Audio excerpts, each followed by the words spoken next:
Right folks, I'm back on the TGB. We've got a bit of tinkering to do on this because we took it out for its first test ride and it was revving to 9,000 revs and it was only maxing out at 35 miles an hour. So we're gonna have a little play about I've got some variator weights here, and failing that I'm gonna have to order a new Contra spring for the back on a different tension. So let's get the old variator weights out, which are 5.5 grams each, and we're going to put some 7.5 gram ones in just to see what that does.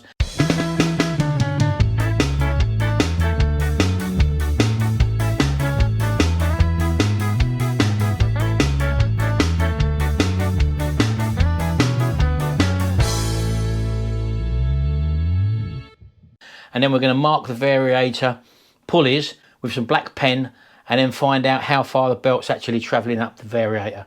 So I'll see you in a minute. Right, okay, so what I'm going to do is to buzz the case off. It's just these Allen keys around the edges.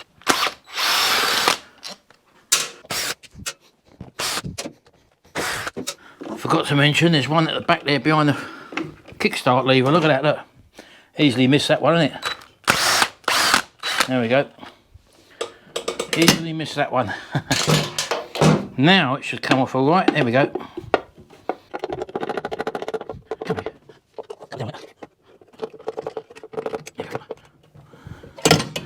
There we go.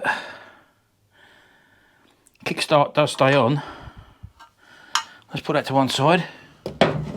So here's our variator setup.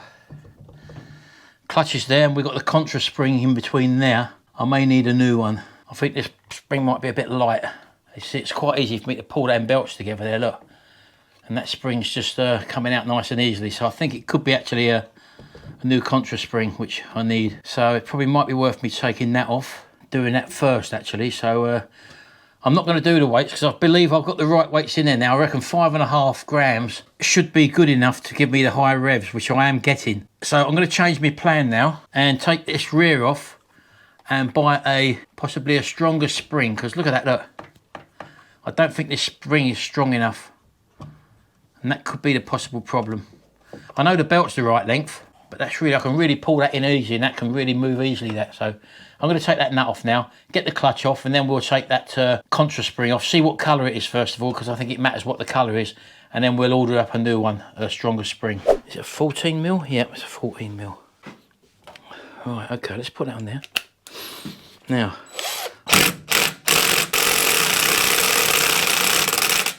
right, I've got the bigger guns on it now. That's normal undoing. There we go, yep. Sometimes you need one with just a bit more oomph in it. So that's a normal thread on that. And then take the clutch bell housing off. There we go. Now this is the one which we want to pull off. There we go. Right, that's off. And I don't know if you can see that, folks, look. It's quite easy for me to push that spring in. It should be a lot tighter than that, I think, for a de-restricted one. So let's get this over to the workbench, undo this nut, and then get that spring off. Right, okay, so I've just cracked the nut. That's a normal thread.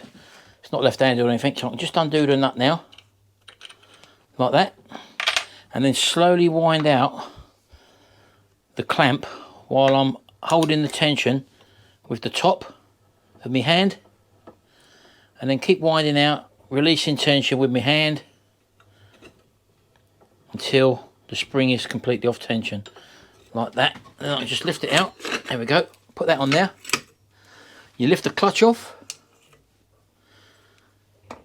Then you've got the spring. Let me take that little spacer thing off, that little top collar. Put that back there. So that's what I was after. See, this spring seems to be very easy to press in, this one. So I'm going to look online and then I'm going to go for a stiffer spring. So I'll see you once I've done that. Right, folks, believe it or not, it's a week later now and I had to wait for these to come. So this is them. I actually went for a combination of springs because I wasn't actually too sure of which one I required or what the original one was. I do know that they are colour coded and they have got weights or rev per minute written on them. The white one, for example, is 1000 RPM. The black one is 1500 RPM and the red one is 2000 RPM. Now I'm presuming that's sort of before the spring actually actuates. That's what I'm assuming. But looking at these ones, yeah, I would definitely say that the this black one is probably very similar. That one does feel lighter. So I'd say this is probably the middle one of the three there. And this one definitely does feel stiffer. So I think I'm going to go with the red one. And I'm then going to put on our top cover into the top of the spring. Like that. Our clutch then goes back on over the top. And it's got these cutouts there, as you can see. Those cutouts have got to match the cutouts in the actual threaded part. So I've got to put that on there like that. And coming over to the vise, I'm just going to open up the vise so I can get the spring in it and the clutch.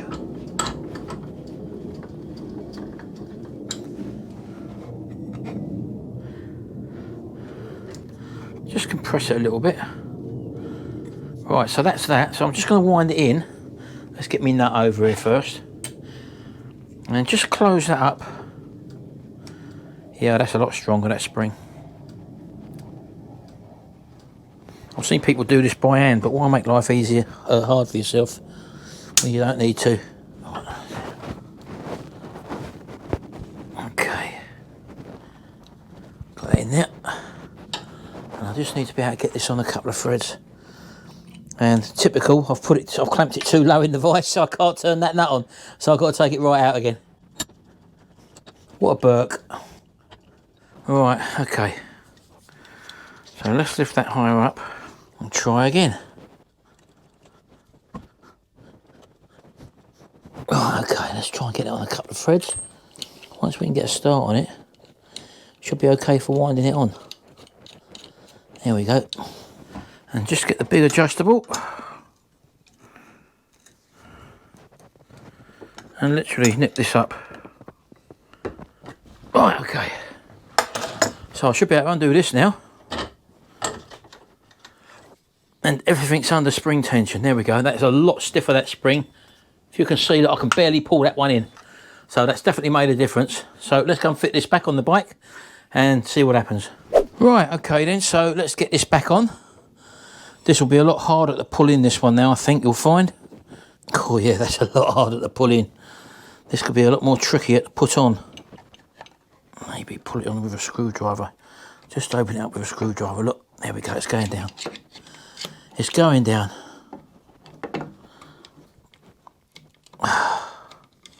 Let's have a look. There we go. There we go, yeah, so we put it on with a screwdriver first.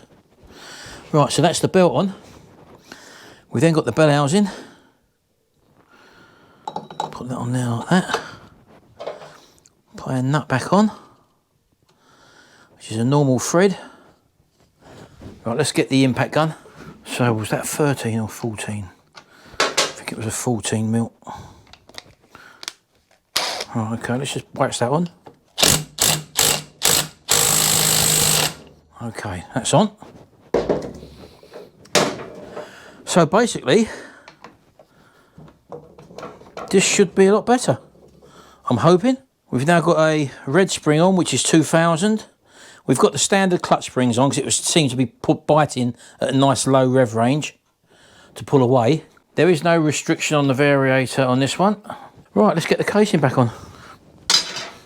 I'd just like to put a little bit of grease in that kickstart bush in there, just to help it out. It was a little bit tight on that bush. So we should now be able to put this on without any problems.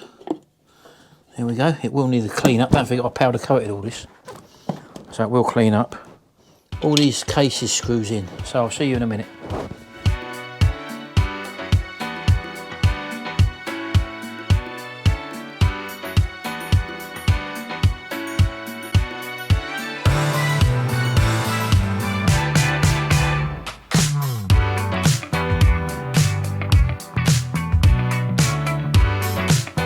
Pull that back for a minute. bring the bike through. Right, okie dokie. It's out again. Right, let's try and give it a start up. Now it's not been started for a few weeks, so I'm not too sure what's going to happen here.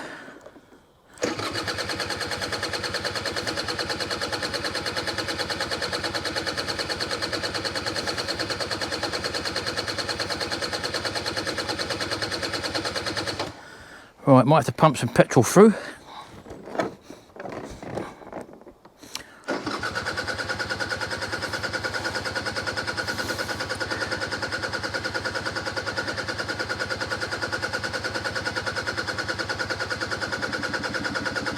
Come on, baby. Get some fuel through.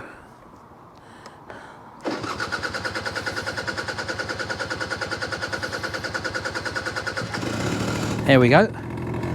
Yep, empty carb.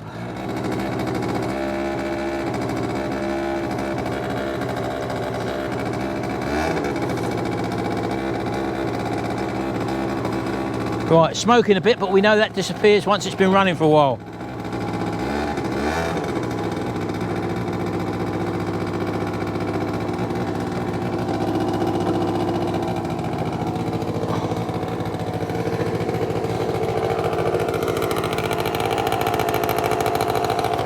I think the only way to test it properly is to get out on the road, give it a little blast, and let's see what happens. So let me go and get my helmet and stuff on.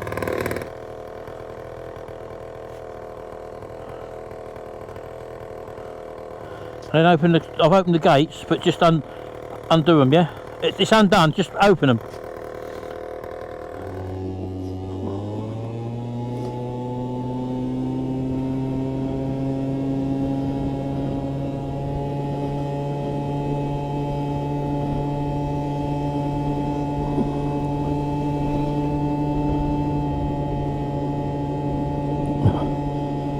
I'm not going that fast at the moment, I'm not going to give it full revs.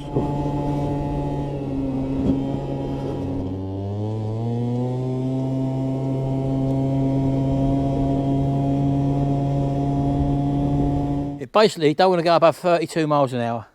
So that's the only other thing I can try for the moment, and then if not, we're back to square one. I'll see you in a minute.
Right, let's try again, folks.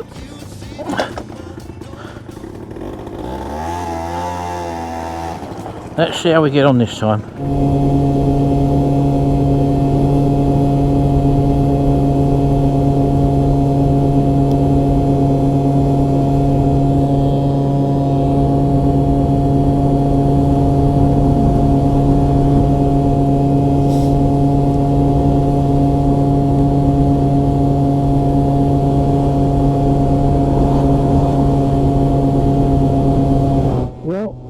Get it above 36 miles an hour.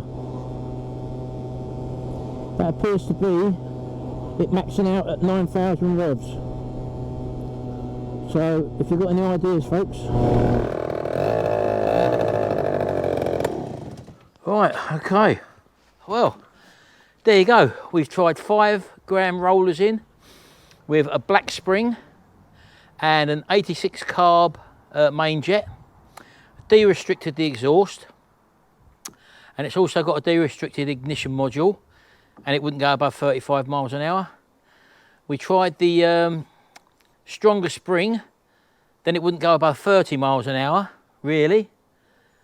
And then we put the rollers back to 7, I think it was 7 or 7.5 gram rollers, and then we got it back up to 36 miles an hour actually. So I'm not too sure what you can do further than what we've already tried, unless the variator's knackered. It's revving right round to 9,000 revs with no problem whatsoever, but the speed is not obviously increasing above 35 or 36 miles an hour. So if you've got any ideas about that, don't forget this has also got a 60cc kit on as well, with a 86 main jet in it. So it's got the standard airbox, and I don't really know what else to suggest about trial and error. If you've had experience with one of these, obviously let us know in the comment section. Someone did say that they've got 7 gram rollers, a larger main jet, and I think they said they got 45 miles an hour out of it. So that was someone from Australia, if I remember rightly. So let me know what you think, folks. If not, I'll just leave it there, and it'll just have to be a 36 mile an hour moped. So there you go, that's it. I think I'm not going to do any more with this one now. I'm just going to keep it and ride it for a little bit. I may have another little tinker, I'm not too sure, but we've had a little go on it, a little bit of trial and error, but tuning these things up is an art in itself, with the variators, the clutch springs and stuff like that. I like where the clutch bites, it bites at a very low rev, so it means it's got quite soft clutch springs in it, so I'm happy with that. The red spring is a 2000 RPM spring on the Contra spring. It's got an 86 main jet, as I said here, and we're running 7 gram rollers now, unrestricted exhaust and unrestricted ignition module. If you know any different, maybe it's a complete new variator setup needed, I don't know, but let us know your thoughts in the comment section below, and I'll see you in the next video, and until then, bye for now.